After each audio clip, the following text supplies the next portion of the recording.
primarily what we'd be looking for would be that they can actually work with concepts.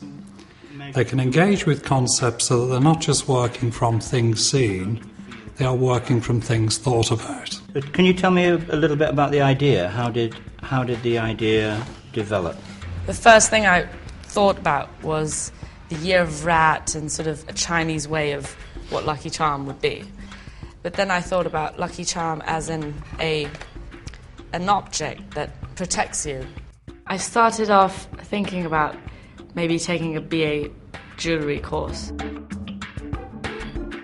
And I really got into it, like using metal and sort of hands-on work.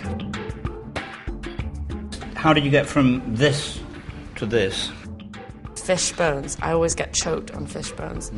And the way that this would protect me. Stop you from choking. I wonder what would happen if you wore that in a fish restaurant. They might give me free fish. They might. They might. You never know. Okay. Very often you do have to redirect students, and you have to look at the level that, of course, that they've applied for, and maybe initially disappoint them because they will not be getting the kind of offer that they anticipate. Well, I first applied direct to the University of the Arts to a textile design course, the BA course. And when I got to the interview, I realized that people here didn't have the same kind of work that I had. So at that stage, during the interview, I decided to step back and do a foundation course to prepare myself better for a BA course. We want to make sure that the fit between what their aspirations are and what we may offer do actually connect. It's important that we get it right. So we feel initially that we have quite a tremendous responsibility to make sure that that match works. They will have a more focused view of their work and their specialism, and with that view will be technical skilling which will be appropriate to it. We have to visualize everything to another people.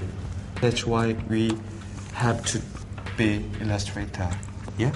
When I just applied first time to interview, I just got so thin sketchbook, just 2 or 3 piece of paper, just each project.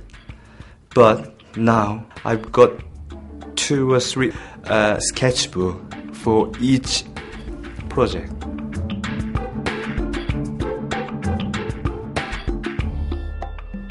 When I first went into the interview, I was really, really nervous. My heart was beating so quick that I couldn't even breathe. But then once they started talking to you about your work, you have to let go of your feelings. You just have to concentrate on your work, otherwise you wouldn't know what you're answering. First, I was very nervous, and because I was the last person to get in that day. But when I talked to Colin and another tutor, they were very friendly, and then they make me feel like comfortable. And it's all about my work. Actually, it's nothing to be scared. The title was natural form, and then we were given a word like net, bird, port, like that, and then we have to choose one of any words. And then you said you couldn't draw. It was These are very nice drawings, actually. As soon as somebody starts to talk about what they're doing, it takes on a life of its own. The patterns on the bird, and then like I look into very detailed and they exaggerate a bit. Like this, for instance, it starts to look like something else. Beautiful drawings. We're looking for the ability to be an artist, the ability to be a communicator, or the ability to be a designer. And that is not simply subject matter or technique. That is about concept, about ideas. Well, the reason why I chose the arm was because, I wanted to show the bone, so the angular shape of the bones and the way it bends. We're looking for folios that actually can reveal that to us. How did you begin to think of applying to ceramics, to a three-dimensional subject?